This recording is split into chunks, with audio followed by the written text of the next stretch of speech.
I'm tired of pretending I'm fine.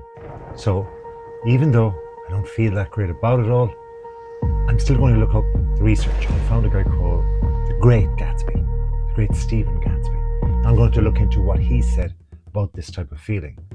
I'm a best-selling author, but yet I'm feeling this way. I'm going to be honest. It's the pretense. I can't do it anymore. Pretending to me is very, very stressful. And why would I have done it in the first place? Like, why would I pretending to be okay and not really that? It's through, for me, self-protection. It's, for me, a form of wanting to be part of the pack. And for me, it's not working. So I have to own it. Now, of course, that then probably opens up the questions of, well, hold on a second. What were you pretending about?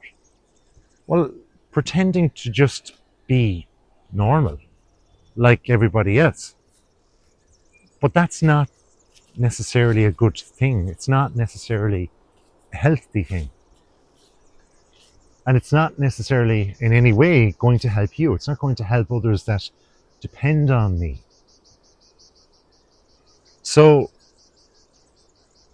there's reasons why, say, I would have done that. I would have done that because it's normal to want to connect. It's normal to want to be like everybody else to a certain degree. But if I'm the one that's trying to help others and helping others and doing it, yet behind it, I feel this gathering momentum, this pace of this isn't working. This ultimate feeling within myself is not propelling and becoming more powerful to help others continuously, sustainably over the years, over a career. Then I have to be real about it. So what is it that's not working then? What is it that's allowed me to a certain degree to put up a pretense? Well, it's the facts of the matter that right now as I record, one thing is that the people up there in the higher echelons are not doing as they're supposed to do. And that gives me a choice, and gave me a choice at a certain time, to turn a blind eye or to just go with it and trust them that they're going to do a better job. And this is, say, just a blip that they started off with, say, a particular situation, maybe an economic situation, a political situation, that I knew better to question it as a smaller person on the ladder of democracy, just being an ordinary citizen, shall we say. And that you have to leave and let your leaders make the bigger decisions than that. But now I'm sick of that, because that has just led me to put on a front, a pretense. And that's not good. That's ultimately, that's not leadership. That's not being honest with myself. So I know that has made me feel uneasy. But it's not that I actually intended to put it out there to be dishonest myself. Far from it. But it's because I actually had trust in leaders. And I put a huge amount of weight on the fact that these guys are doing their best. They might be doing the obvious, intelligent thing, but they must know more. There's an old saying that Bill Clinton, the president of the US, back in the 1990s, when there was all of these things going along with the Oval Office and a certain lady, jeepers, Miss Lewinsky, there was a huge scandal. But some people grew to love him because of that. But either way, and not judging Mr. Clinton on his huge achievements, but the fact of that matter was, technologically, media-wise, information-wise, He had as much information then that was given to him, even secretly, covertly, to the CIA, and the FBI and all of those huge organizations that would have helped him, his intelligence, shall we say.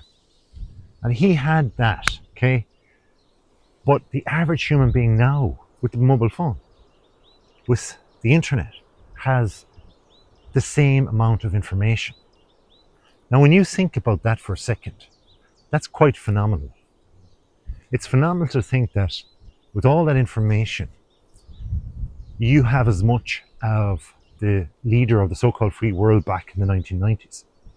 So what do you do with it? Well, we can see that there's a destruction in the world, that there's problems in the world.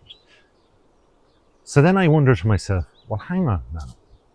If the US president back in the 1990s had that amount of information to hand, and they made their decisions based off that, and the average person, the average citizen in that, did not have that information, well then, if we propel ourselves back to this age group, this particular time in history, time of recording that, what is the amount of information that the president of the US has right now?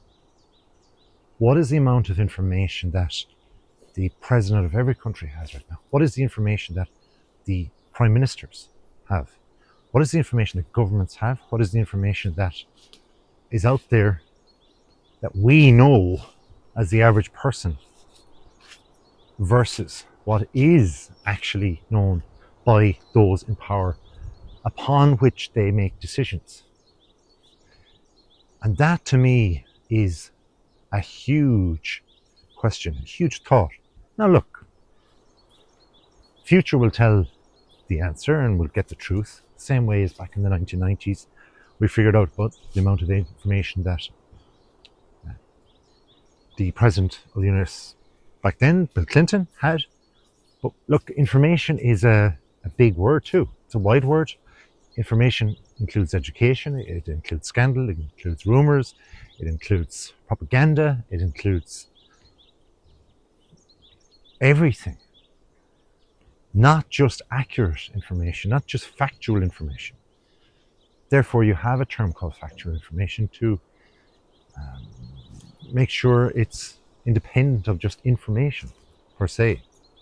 So, there's a lot of noise, granted. And we know since that time, the 1990s, we have the internet, we have social media, we have AI, we have all these huge things that are propelling and bouncing information all around the world within milliseconds.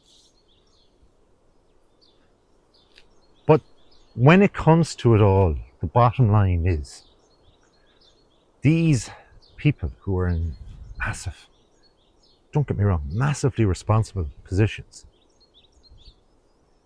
are making decisions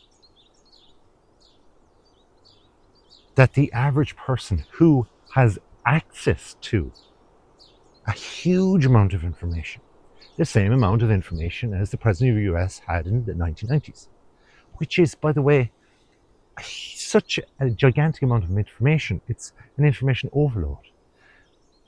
Through the history of the human race, neurologically, our brains cannot, the average brain, it cannot take this all in.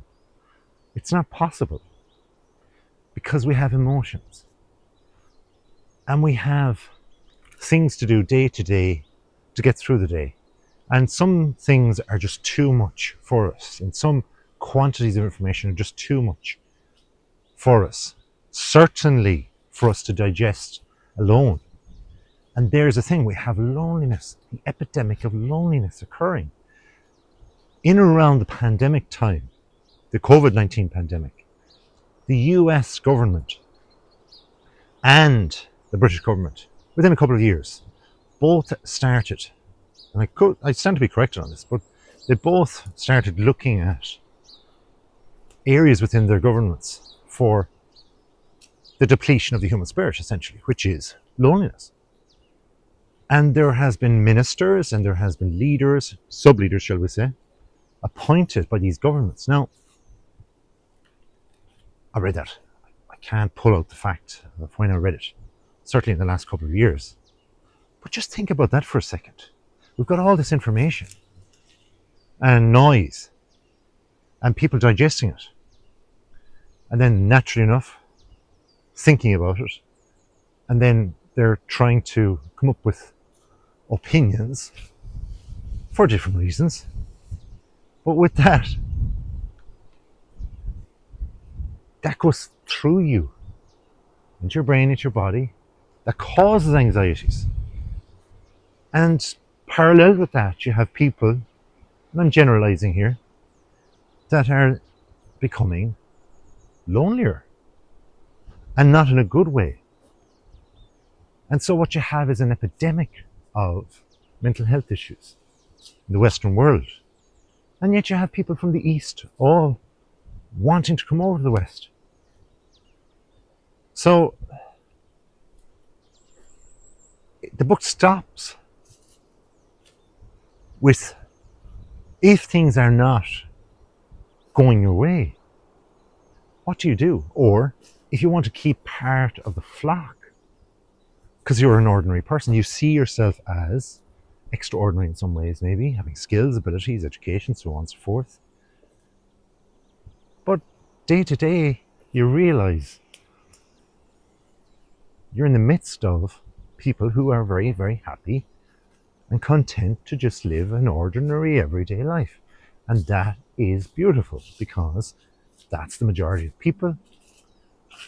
And we need to mix as people and to have a semi-pleasant type of existence.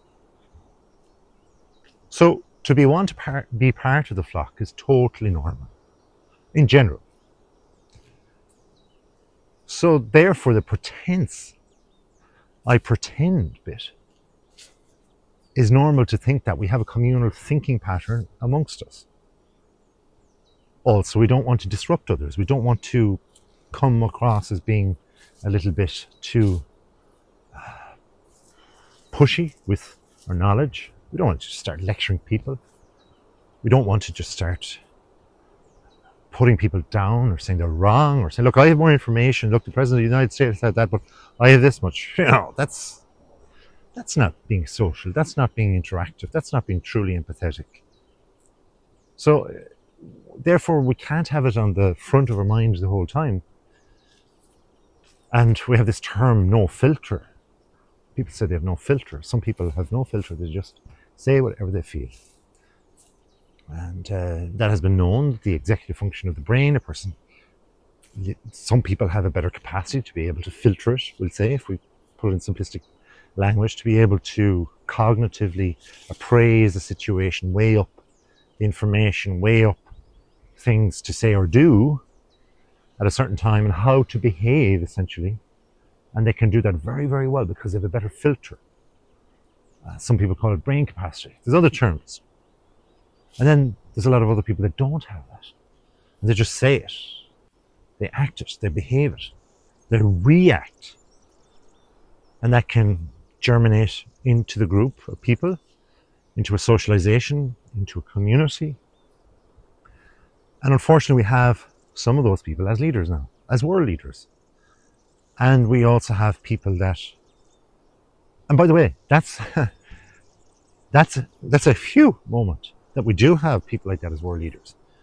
Because at least we know that, if that be the case, that is, that these people have, and it'd be wonderful to do brain scans on these people, to see actually how their brains work, to see how they're making decisions. If we had that information, that would be spectacular. Because beyond all the noise with it, we'd be able to then calculate, is it the amount of information they're having? Is it the factual information they're having? Is this why they're making difficult decisions incorrectly? Or is it because they actually don't have the capacity, the brain capacity, the executive functioning to cope with it, and they just splurt out certain things, they write certain things, or they put something online, and then the whole mayhem begins again. And this is really important, and there's other elements too. But to simplify, either way, once a unruly leader, be it one, is in place, the thing about it is masses of people realize it pretty quickly. And opinion leaders come to the top and they say, oh, down with that sort of thing, that's not good. This is not a smart thing to have done or said or behaved. How are they going to counteract that in their next speech or their next governance or whatever else, or law? In Stephen Gatsby's great research of imposter syndrome and self-deception, he looks at the fact that we are actually deceiving ourselves because we are making our judgments biased if we deceive ourselves. For example, if you are in the imposter syndrome way, that means you could be knocking your own abilities and talents, your achievements. And so it's important to acknowledge them, to be more unbiased. From there, you might actually support evidence that supports how you misconstrue your own evidence of abilities and achievements. This then can reinforce your thinking, maybe, of having debilitating fears that say success in your realm depends on luck, when in fact that's not necessarily true. Or on the other hand, you might be seen by yourself, that you can be seen by others as being potentially seen or exposed in the future as a fraud. And then this, in turn, will damage your confidence.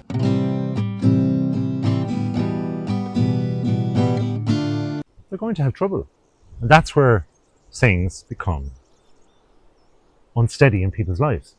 That's where stock markets change momentarily. Remember, people in stock markets are reacting to specific millisecond information, factual and or others. And if we simplify that particular occupation, the people there know that they're in leadership positions too, that they have to weigh up things very quickly because they are in a competition, and a real-time competition. And so with that becomes extremely exciting. It becomes extremely analytical. It becomes extremely pressurized, for sure. And it becomes extremely, well, a time of great decision making. Because ironically, the person who shorts the stock or drops it a little bit, it might be the best thing they've ever done for the company. But it also ethically or morally or even sociologically might be the worst thing they've ever done for a race of people, a country, a community. It only takes that decision for that to occur. But they then, a lot of the time, beyond the analytics, are under such pressure they have to make split-second decisions because they're looking at a board and they're going, right, that company is in my industry. If I don't get ahead or show that we're ahead momentarily or even for part of a time, I can't attract the ching-ching, the money. And I can't attract investors who are sitting at home, drinking their coffee and looking at all of the different figures on the screen, and they're literally gambling. Well, I won't say gambling because they're investors, but they're similar to gambling. They are looking at such an amount of information that to process it within a short space of time is difficult. So they have to sometimes take a chance. And look, a lot of very wealthy people will admit that one little decision got them a lot of money. And they mightn't make that decision ever again because they realize how shaky that decision was at that time. But they did it, they made it, and it paid off once. But they could have also lost 10 times. So the decisions of others that have the fingers on the pulse of, say, economics and money are dependent on the decisions of leaders in politics. And in a similar manner, the decisions of those in politics are looking at those that have their finger on the pulse of cash and money flow and crypto and all those things. So there's always activity going on the planet. And now we're looking at and beyond the planet. Okay, for a period beyond even my lifetime and before, man went to moon. We're not working on the equality bit of woman going to moon first, because that has already happened insofar as a woman is gone and man is gone. We're beyond all of that. We're going to another part of our universe. And we're thinking, how the heck can we get to another planet? Mars. And maybe beyond. And how can we progress the thing? And decisions have to be made about that. But back home on Earth, with all the multitude of information, the decisions that are being made by us all, for us all, we still have to have leaders. And that somewhat facade that has been put out there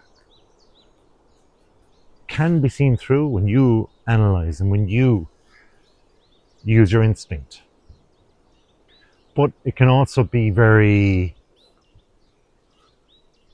off-putting, because you want to be part of the flock. You want to be with people.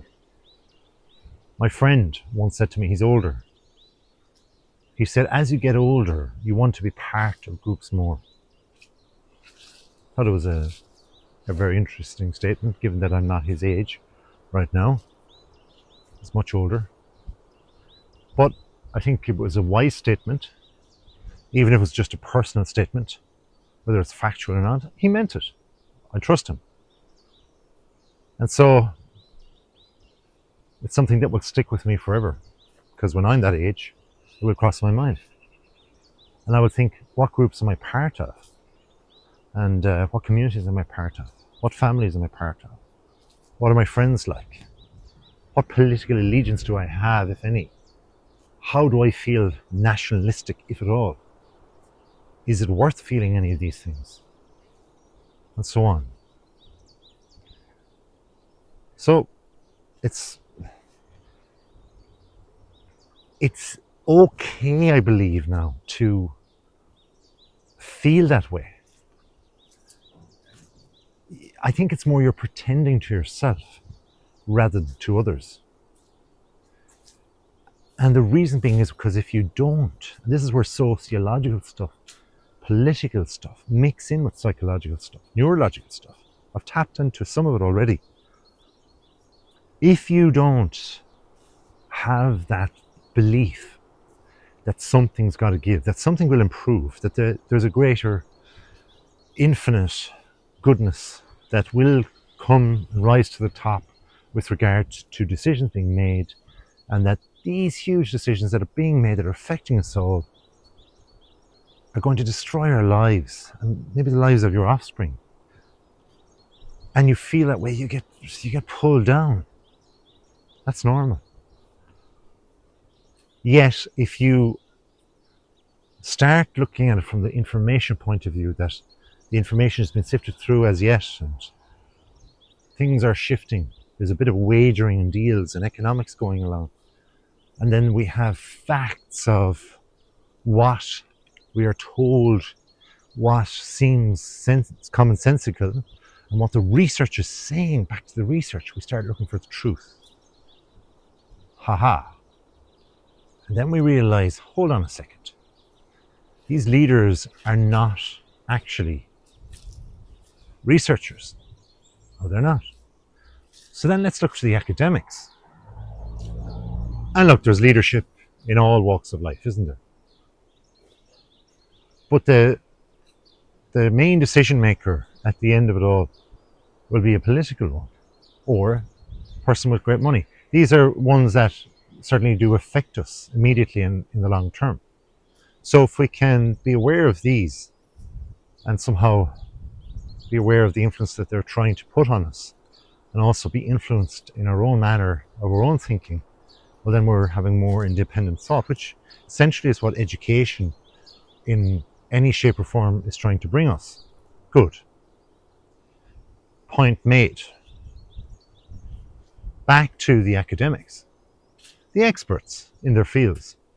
I wouldn't, for example, as an academically minded person, think that I would for 1 minute be able to have an opinion based on fact of certain areas of academia that I haven't studied or I haven't worked in. Not for one moment, because I know the depth of it all. I respect the depth of it all. And I know you have to do that. You have to trust that system. The system is not perfect. Far, far from it. I have huge complaints about the system. But behind the system is people. And then there's history to the system. No, the system is not as old as you think it is. So can it be improved? Absolutely. Can it be improved an awful lot? Absolutely. Okay. But let's take what we do know of it and the accuracy of it. Okay, you've got one person or several people in a group and they are doing their very best because they have self-motivation to do their very best. They're going to be rewarded and credited for creating a study, factual information, putting it out there in the world, and they'll get their little reward, and that will help them along their way of their career. So why would they not be truthful? Why would they not be effortful for themselves and for others around them? Makes sense to me. Okay. So there's a grain of truth there. That's good. Very good. These are intelligent people also. These are people that are highly educated, as high as it goes in the world ever. So you have to then look at the education system, and a lot of us have been through certainly a lower level. We've all been through the lower levels of education, thankfully. And if you haven't, I welcome your viewership, because I'm trying to give you my experiences of it all. But in the lower echelons of education, when I say lower, I'm talking about earlier education, childhood education and that. We all know that the system is there for the masses. And there's moments when we were in school, pulled out, grabbed by the ear, made some sort of example of by a teacher or something like that. And we protested our innocence because perhaps we were innocent. Well, it was a lot of the times. And but the system did not support us in our appeals for innocence. Not a big thing. Next day happens. You're learning. You're in a learning environment. You can get on with things. You laugh about it. Okay. But when we get older, it's different. It means more. But the system of education that these experts come from, these academics, and their investment of time and money and effort into it, and they don't get paid well. Let me just tell you that. They don't get paid well, and their contracts are not good.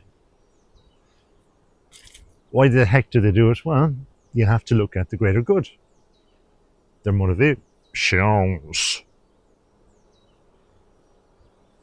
The motivations are that they want the truth. They love their subject. They are a subject expert. They realize the time, money, and effort that they have put into being the person who gets to the top academically. And they see things, they have an educated brain in that regard towards their subject and topic area. Okay. So then they produce this study, and they produce this fact, and they give it to leaders, essentially through the wheels of motion, and for all the bureaucracy, lands on the desk. This is the latest report. And from that, you must take the facts out. And one of the facts that we do know then about the world at time of recording is this, all this green and this beauty around me here is changing. And far be it from me, the expert, to say, which I'm not the expert in this, but I can acknowledge the beauty of it, is that we have global warming. Okay, I know some people don't believe it. That's fine. But if we look at scientific papers, we see the facts of the matter, the changes that are going on. So with that huge piece of information of the facts of that matter, global warming exists, they can see the changes that are coming. And not only will come, but the changes that are going to happen that are way more powerful than any system we put in place as leaders. The realities of the new world as such, within our lifetimes. As somebody said to me yesterday, we're talking about a storm, big bad storm we had close by here about 18 months ago. We were talking about it, and they were saying, they were from a different part of the world, or Canadian, and they said to me how their home was underwater at the time, yesterday. And they were over here, and they were saying how this is not like going to be a regular event. Sorry, this is going to be more a regular event. This is not just a once in a lifetime thing or out of the blue kind of thing. You've got to get used to this. And we were talking about moving and going to different places and living in different places and setups of families and so on. And they're saying, you know, the next move was that choice that has to be furnished with that choice with regard to the new realities of things, insofar as if you have had a flood or a major storm and your property's been damaged, you think twice about global warming, let me tell you. So, that then is a piece of information that our leaders have. Huge piece of information. And not only is it a piece of information, but it carves out where the future can only go. Certainly the future within our lifetime, the lifetime of leaders. And many of the leaders are much older than me, and that seems to be a trend over the last few years, be it through money or bureaucracy or for whatever reason, toxicity, I don't know. But these are the ones that seem to be rising to the top. Maybe that's in another video. So it's from that prism that they view future. Now, whether they agree with it or not, or say they agree with this or not, is not the question here. In fact, that's not even in the argument, because we have known that leaders lie. We have seen politicians lie. There's songs out there that will tell you this for generations. I can think of a song and a line of a song where it says, "And politicians lies," because so that was not a slanderous statement in a big hit of a song that I love and a band that I love. It was just an accepted norm years ago. So where is it right now? So politicians lie. They put out things. Okay, white lies, big lies, whatever. But if it's, say, a tactic to delay things at any one time, to get, and remember what I said about, say, those in the stock exchange, they're under pressure. They have all this information in front of them. They're in a competition to make a decision quickly, to get ahead quickly for their day's work. They've got to show some sort of change. That can be part of a strategy, a greater strategy for them to have an advantage, to earn more lula, money.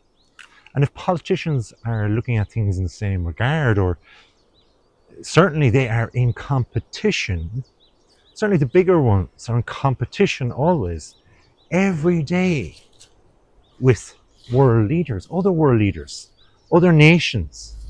Who is going to be the best? Who is going to be the biggest? Who is going to be the most respected? And okay, you could say that's an ego thing.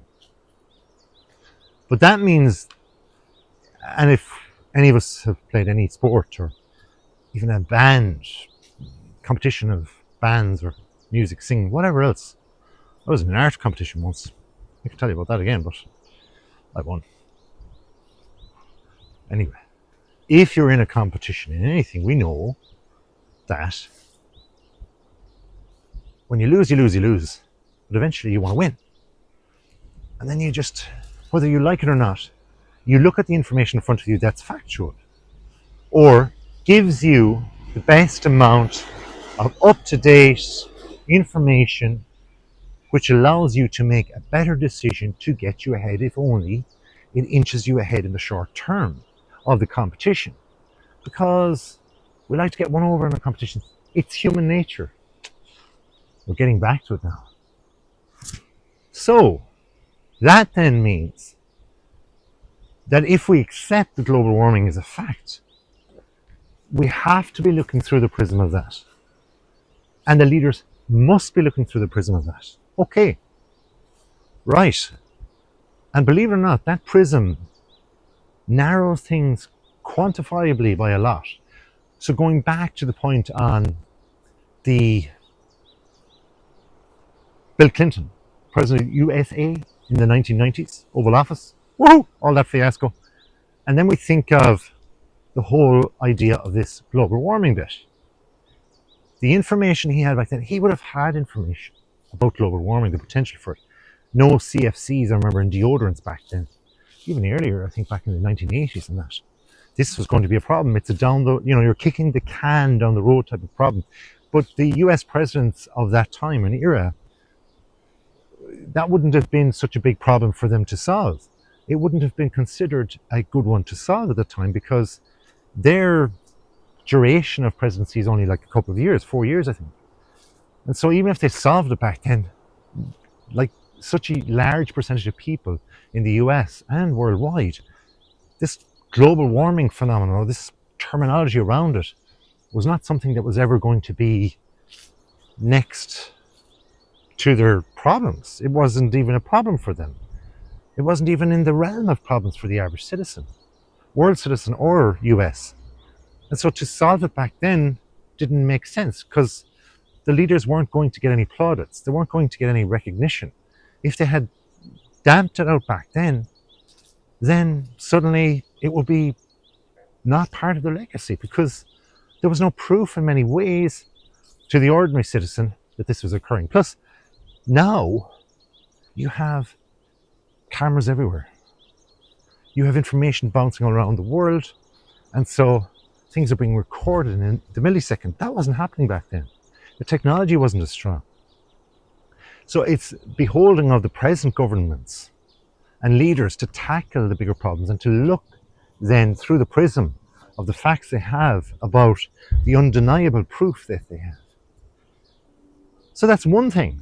And it's a big thing, but it's a thing that narrows down our thinking, which is a good thing, because if we want the solution to any problem, there can only be so many potential solutions that we as each human being can have, even the most educated or intelligent, before they burn out and they start getting blocked. Therefore, they need the help of others, or need to read, get extra knowledge, look up online, watch a video, whatever else, to challenge their thinking, to think in a different way, to propose things in a different way, to use the other half of their brain in a different way. And as we speak and as we record, there is huge innovation being carried out around that huge big problem of global warming that will make a lot of money, that will help a lot of people, that could solve the issues. I know that can be done. Whether the decision will be made to use that product or service in that way to help others is a totally different thing. Okay, that's one thing, global warming. What's another big thing then? Why did I want to be part of the flock and to pretend to myself then? Even though others were depending or looking to me for guidance. Because the other undeniable thing, be it through the research partially, but certainly through human activity that has occurred over this little period I'm speaking about now, that allowed me to then come to this pretense towards myself and probably mimicked in others, was that technology and part of it had changed, had, shall we say, for looser terms and terminology, for sake of this argument, for sake of this discussion, essentially, it had come to artificial intelligence. I've mentioned the word intelligence. I've mentioned many times now the word information in this video.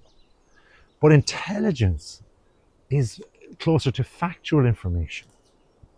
But now we have intelligence that is artificial. I like cream. Cream doesn't like me. But they have natural cream. And they have whipped cream, artificial cream. Cream in a can. That ain't what it... really is. It's just a different taste. But if you continue to get the same taste over and over, and if it's cheaper, if it's easier, the human being likes that, don't we? But then what happens is we use it. And if we use it, it dulls our tastes. And our taste buds acclimatize to it. And we think this is what cream is. But it ain't real cream. It's the same for a lot of products. And as the human race started to see artificial intelligence unfold, we started to see ourselves being curious, each one of us, to go, hang on a second. This is going to be destructive in some ways. And hang on a second. This is going to be constructive in other ways. And some saw it more destructive than others. And some saw it more constructive than others. With that though, and the proven usage by people, you then have a new factor of reality. And if at this moment of recording, a leader comes in and is just hired or voted in to leadership, world leaders shall we say,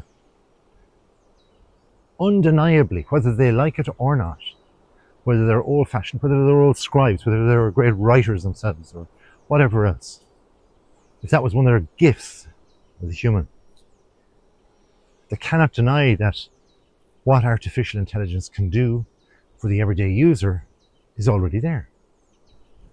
And it can be done quicker, faster, and in different ways. Better ways, maybe not so better ways in other ways, but certainly it exists and is being used by a lot of people around the world. You could argue right now that there are people addicted to it already. I'm sure there is. I'm sure there's people that cannot live without it already because it has turned things on its head so quickly, which then you start comparing it to other technologies and other things in the world. Like, for example, if we look at when I was younger, a child, there was huge information, buzzword, and acceptance in society that if a person had an alcohol problem, they were on the way to addiction. And it wasn't that they wanted to take alcohol all the time. It was just that alcohol had such a powerful control over them that they were addicted. And in being addicted, their brain was taken over, that their free choice was taken over. And so this was going to be a challenge for them going forward. So alcohol being a challenge for alcoholics, shall we say, that was where addiction lay. And then, of course, as time passed, as I got a little bit older, drugs, narcotics, these kind of things, substances became another way to describe how there can be an addictive personality per se. Right. That was fine. Not fine for the user, of course, or for the people around them, or the family or friends who were getting this maybe potential abuse from them, but it was an acceptance that you could pigeonhole everybody that had an alcohol or drug addiction as being common addict. Okay, very simplistic.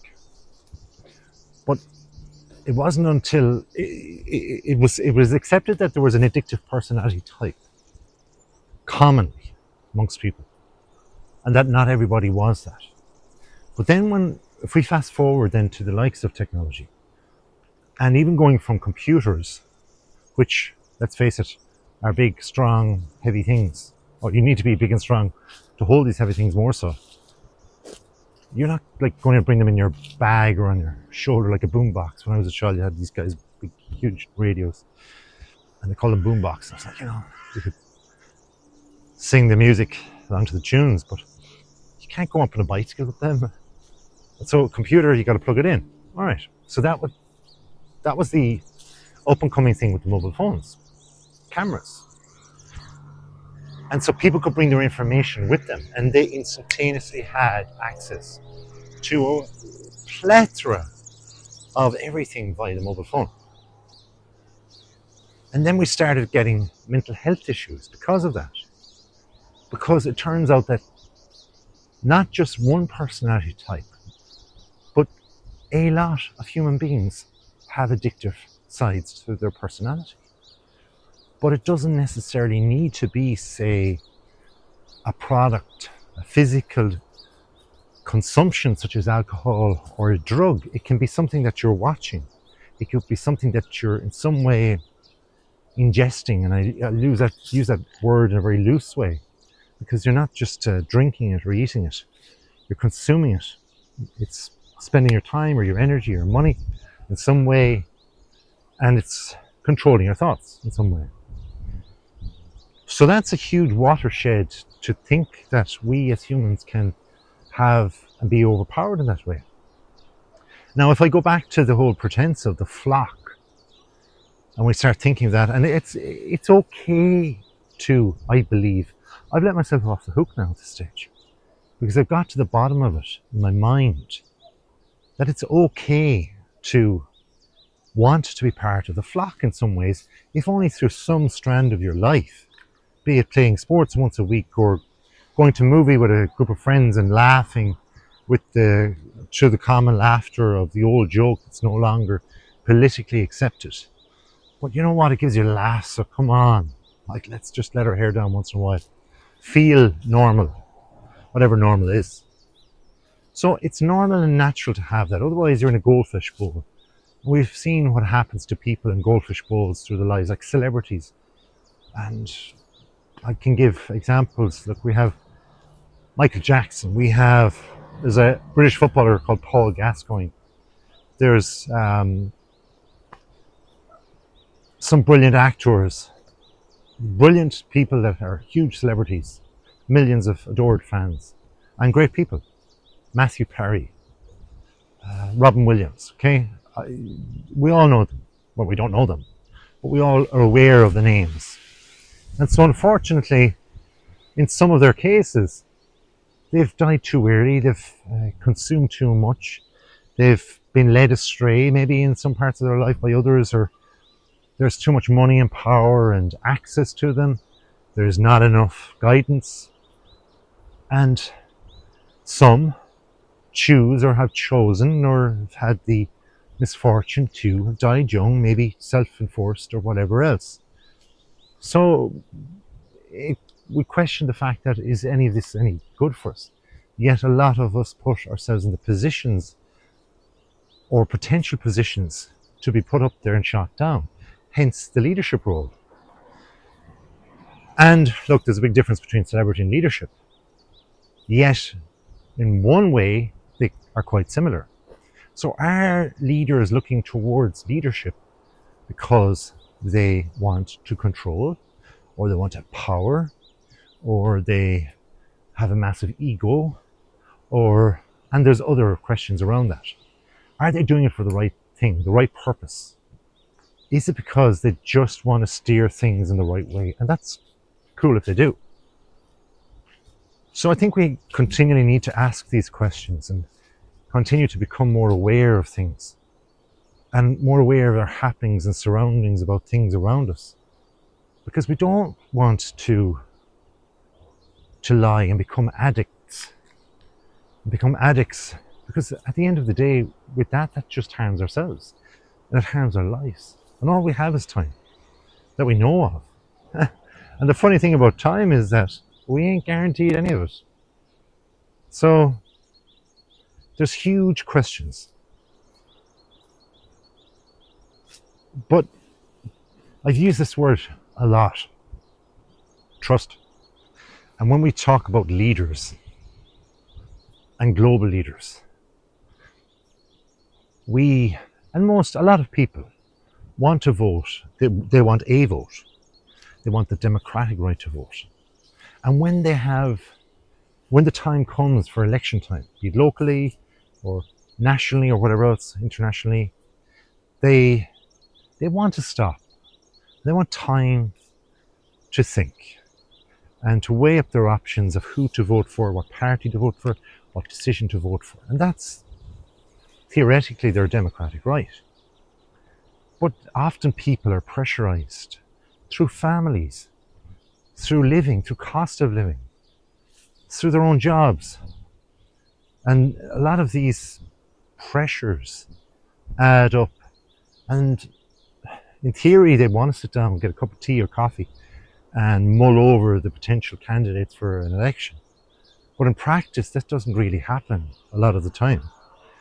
And so other factors then impact upon their decision making. And this can happen in a whirlwind way to an absolute multitude of people very quickly on the last few minutes or hours even of an election. And so with that, you have a lot of skewed thinking, a lot of pressurized thinking that was not meant to happen, because the information wasn't supposed to be such a deluge, like the rain and the raindrops coming for hours and hours and hours. It wasn't supposed to pressurize people in that way. It wasn't intended. Our human brain was never supposed to look at it that way. Our human brain was to look at it from the point of view of coming from a place of calm, coming from a place of not feeling under pressure, coming from a place of being able to analyze and discuss with others. But if you're not able to discuss because you're lonely, or you're behind a screen and the other person's behind a screen and they don't get your text and vice versa, well then you're under confusion as well as pressure. And then that adds up to many votes and many parts of confusion around the world. And we have a catalogue then of variances coming together in a crescendo that has produced problems, and therefore leaders and potential leaders, and I'm not even talking about world leaders, but leaders of industry, leaders of people, in some ways become confused, become challenged, become morally questionable, and they didn't intend to be. So for me, all I can be is true to myself, and then try to be true to you. And that's what I try to do, and I've tried to do in this video. I've tried to be as honest as possible, to tell you that there is a layer there within me that has that fear, that has that confusion. So I look at leaders, even world leaders now, as just being, I won't say just, but being human first. And I try to be human first. And all I can do is bring to you the information I have, the education I have, the skills I have, my thinking, my communication skills and so on. And then my moral fibre, good or bad, perceived by you, to be able to hopefully help one person. And if I can do that personally, maybe you don't believe this, but I do, that's leadership. Thanks for watching. Please like this video. If you subscribe, comment to say that you have, and we'll look after you.